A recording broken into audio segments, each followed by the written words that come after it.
नमस्कार प्यारे बच्चों, कैसे हो आप सब। उम्मीद है आप बढ़िया होंगे। मैं राजा यादव स्वागत करता हूं आपका अपने YouTube परिवार HWR ऑनलाइन क्लासेस में। तो प्यारे बच्चों, आज हम आपके लिए लेकर आ रहे हैं एक और महत्वपूर्ण वायरल पेपर जो कि बायोलॉजी का है।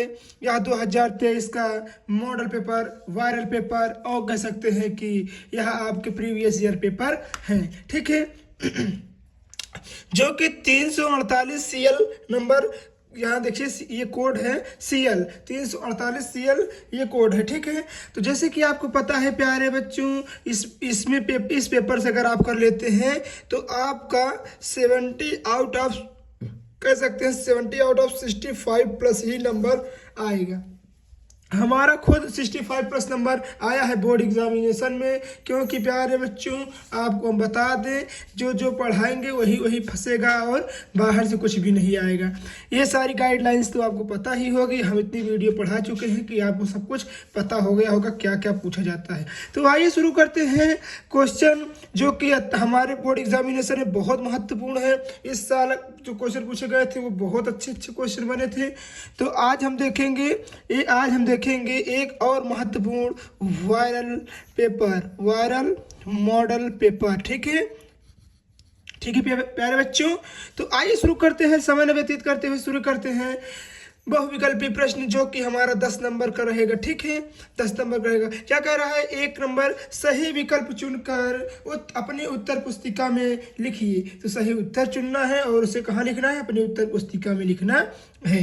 का नंबर क्या कह रहा है, निम्नलिखित में से कौन सी वायु परागण की विशेषता नहीं है। क्या हल्के परागण है, बेहतर अनावृत पुंकेसर है, वृहंत एवं पिच्छ वर्तिकाग्र है, या कह सकते हैं असंख्य विजांड है। तो इसमें जो आंसर सही रहेगा उसे आप अपने पेपर में, अपने कॉपी में, अपने उत्तर पुस्तिका में लिखना नहीं भूलिएगा। अगर पेपर नहीं आ रहा है तो प्लीज़ कमेंट कर दीजिएगा, ये क्वेश्चन नहीं आ रहा है तो हम आपको सब कुछ बता देंगे। खा नंबर क्वेश्चन क्या कह रहा है, देखिए कह रहा है दात्र कोशिका आरक्तता ग्लूटामिक अम्ल के निम्नलिखित में से किस एमिनो अम्ल के प्रतिस्थापन से होता है। क्या लाइसेन से होता है, मेथाइनोनिन से होता है, वैलिन से होता है, या सेरीन से होता है। तो इसका जो आंसर सही रहेगा उसे आप कमेंट में बताना नहीं भूलिएगा। अगर वीडियो अच्छी लग रही हो तो प्लीज़ वीडियो को लाइक कर दीजिएगा एंड चैनल को सब्सक्राइब कर दीजिएगा। ठीक है प्यारे बच्चों, और शेयर करना भी नहीं भूलिएगा। आइए देखते हैं क्वेश्चन नंबर गा क्या कह रहा है, कि कह रहा है कि प्रतिरक्षी अणु में कितने पेप्टाइड बंद होते हैं। 6 होते हैं, 4 होते हैं, 2 होते हैं, या 1 होते हैं। तो प्यारे बच्चों, आपको इसका आंसर नहीं पता है तो आप गूगल सर्च कर लीजिएगा और लिख लीजिएगा, नहीं तो आप हमें कमेंट कर दीजिएगा।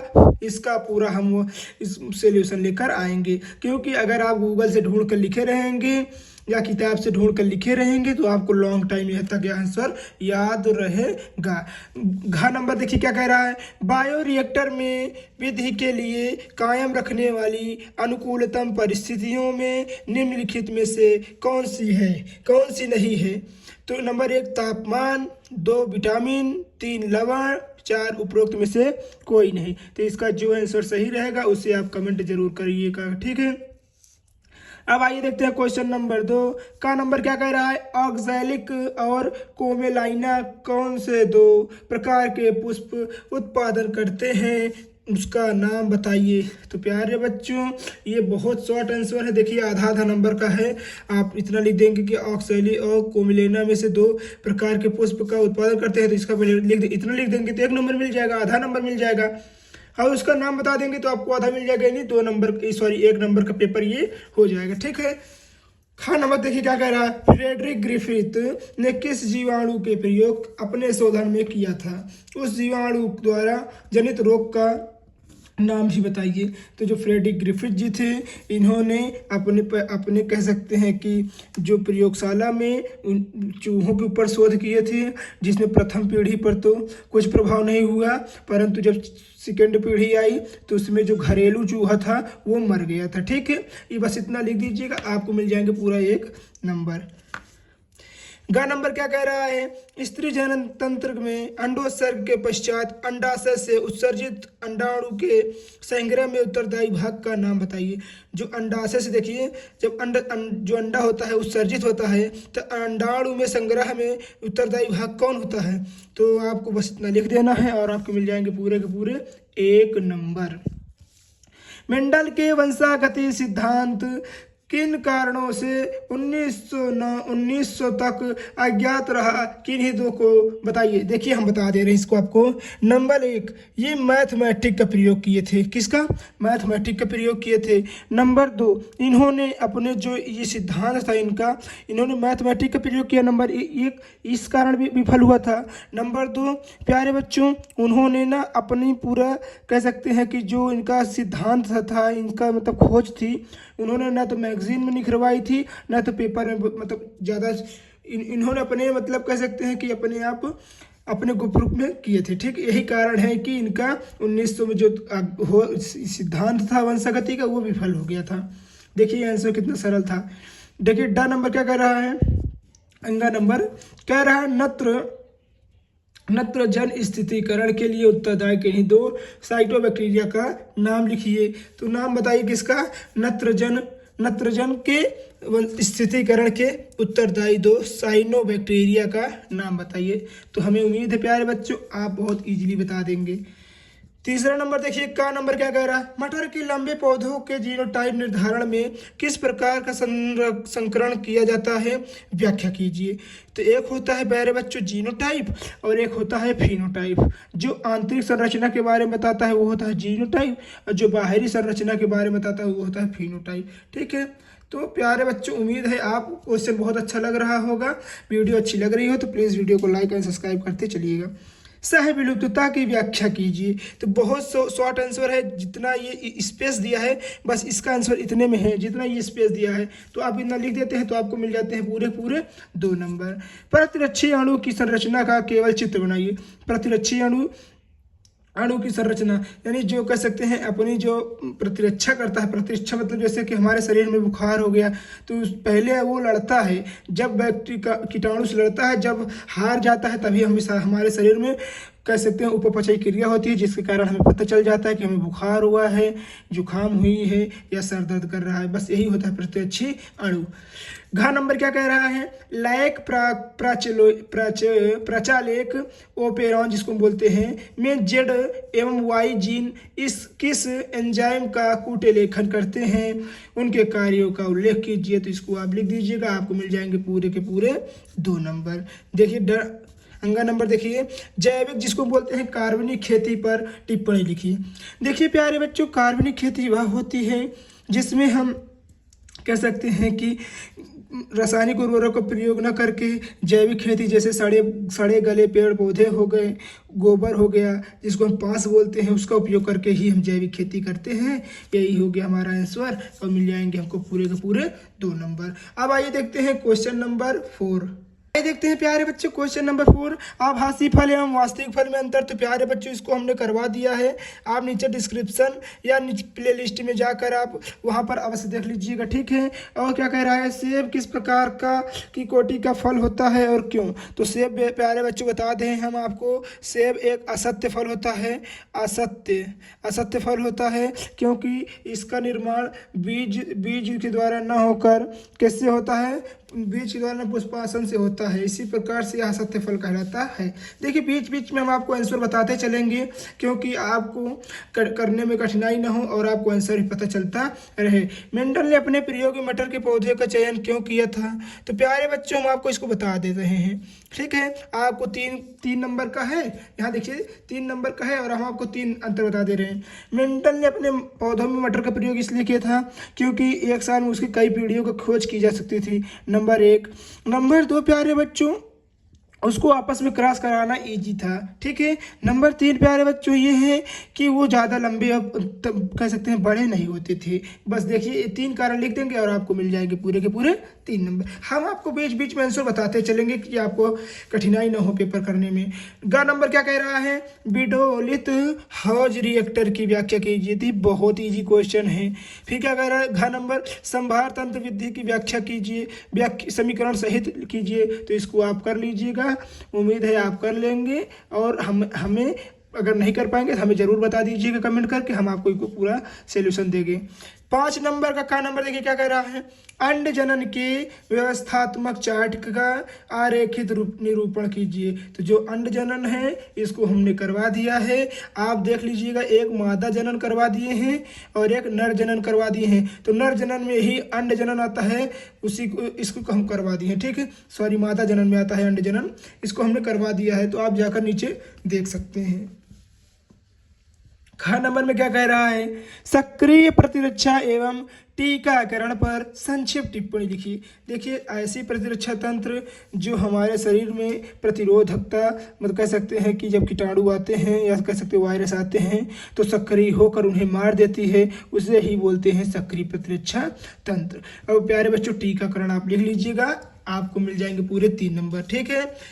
ग नंबर देखिए क्या कह रहा है, किन्हीं 3 संवाहक रहित विधियों का उल्लेख कीजिए जिनका पुनर्योगज डीएनए को सक्षम परपोषी कोशिका में प्रवेश कराने के लिए उपयोग किया जाता है, ठीक है। तो उम्मीद है आप इसको कर लेंगे, नहीं आएगा तो कमेंट कर दीजिएगा, इसका पूरा सलूशन हम आपके लिए जरूर लेकर आएंगे।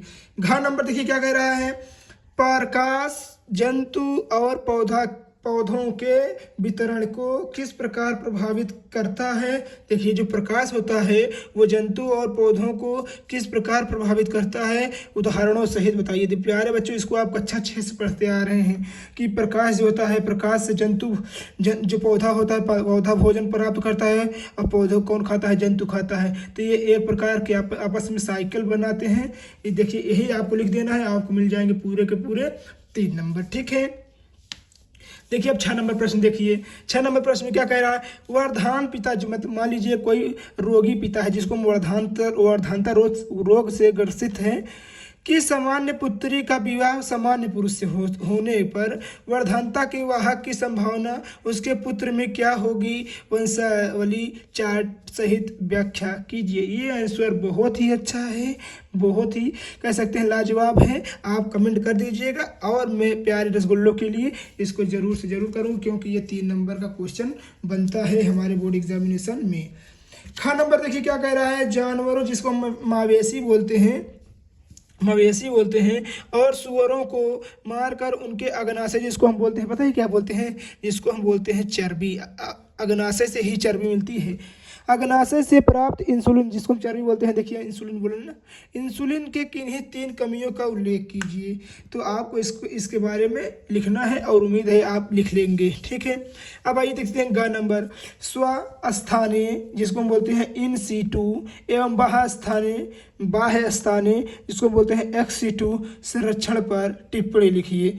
कह सकते हैं कि स्वस्थानीय वह होता है जो एक स्थान पर रहकर ही उस स्थान का क्या करते हैं, उस स्थान की देख रेख कर सकते हैं, उस स्थान की रक्षा करते हैं, उसे स्वस्थानीय कहते हैं।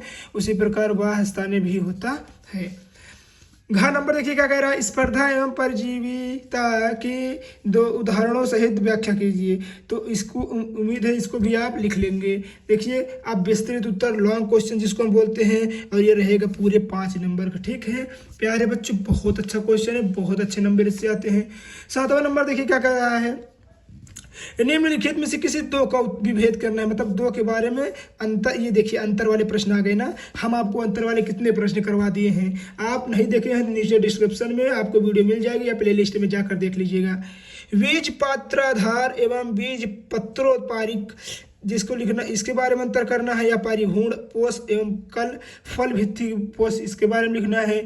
अध्यावरण एवं बीज चोल के बारे में लिखना है। तो प्यारे बच्चों, इसको आप अंतर वाले प्रश्न लिख लीजिएगा। अगर ये नहीं आ रहा है तो यहाँ देखिए आपके लिए ऑप्शन भी आ गया है। यही क्वेश्चन जो होता है टॉप लेवल का क्वेश्चन होता है, क्योंकि इसमें अथवा वाले प्रश्न भी रहते हैं, ठीक है प्यारे बच्चों। देखिए क्या कह रहा है, अथवा वाले में प्रसव को परिभाषित कीजिए। तो अर्थात हम कह सकते हैं कि जब मादा के गर्भाशय में तेज पीड़ा उत्पन्न होती है, उसके बाद जो वजाइना होता है उससे ऑक्सीटोसिन नामक हार्मोन, उससे जो होता है एक कह सकते हैं कि ऑक्सीटोसिन नामक हार्मोन स्रावित होने लगता है, जिसके कारण प्रसव कराने में आसानी रहती है। इसी के दौरान शामिल होने वाले हार्मोन्सों का नाम लिखिए। तो विभिन्न हार्मोन्स के नाम लिख दीजिएगा, ठीक है। तो प्यारे बच्चों, ये हुआ हमारा क्वेश्चन नंबर 7। अब आइए देखते हैं नेक्स्ट क्वेश्चन नंबर 8। बहुत अच्छा क्वेश्चन है, आपको महज छोटा छोटा प्रश्न लिख कर ही मिल जाते हैं पूरे के पूरे 5 नंबर, ठीक है। अब आइए देखते हैं क्वेश्चन नंबर 8। देखिए 8वां नंबर प्रश्न में क्या कह रहा है, निम्नलिखित क्रोमोसोमी असामान्य विन्यास से उत्पन्न विकारों के नाम लिखना है। जैसे क्रोमोसोम 21 की त्रिसुत्रता, जिसको बोलते हैं एकाधिकार, एकाधिक सूत्रता, तो प्यारे बच्चों इसके बारे में लिखना है। दूसरा नंबर देखिए XY, जिसको बोलते हैं इस क्रोमोसोम के क्या कारण से ये क्रोमोसोम बनता है, जिसको मतलब कि XY होता है। अगर ये दोनों क्वेश्चन नहीं आ रहे हैं तो यहाँ देखिए अथवा भी दिया है। क्या कह रहा है, अनुवांशिक कूट की प्रमुख विशेषताओं की व्याख्या कीजिए। ये कर सकते हैं, ये बहुत अच्छा क्वेश्चन है। लास्ट क्वेश्चन नंबर 9 देखिए, कह रहा निम्नलिखित में किन्हीं 2 पर संक्षिप्त टिप्पणी लिखिए। एंडोसोनियम देखिए एडेनोसिन, जिसको बोलते हैं डीएमिनेज की कमी से क्या होता है। फिर क्या कह रहा है, अंतरजातीय स्पर्धा उदाहरण सहित समझाइए। तीसरा क्या कह रहा है, मानव जीनोम परियोजना क्या होती है, तो इसको भी आप समझाइए। तो इसको सब हम करवाएंगे, आप चिंता नहीं करिएगा, ठीक है। अगर ये सब प्रश्न नहीं आ रहे हैं तो यहाँ देखिए अथवा भी दिया है, आप यहाँ भी कर सकते हैं। क्या सहस्पर्श संदमन क्या है, सामान्य कोशिकाएं किस प्रकार कैंसरी कोशिकाओं में रूपांतरित हो जाती है, समझाइए। तो प्यारे बच्चों, उम्मीद है आप ये पूरा क्वेश्चन कर लेंगे। नहीं कर पाएंगे तो कमेंट कर दीजिएगा, हम आपको पूरा सोल्यूशन करा देंगे। उम्मीद है प्यारे बच्चों वीडियो अच्छी लगेगी। यदि वीडियो अच्छी लगी है तो प्लीज़ वीडियो को लाइक कर दीजिएगा एंड चैनल को सब्सक्राइब कर दीजिएगा और शेयर करना नहीं भूलिएगा, ठीक है। मिलते हैं किसी और मज़ेदार सेट के साथ, तब तक के लिए धन्यवाद। जय हिंद, जय भारत।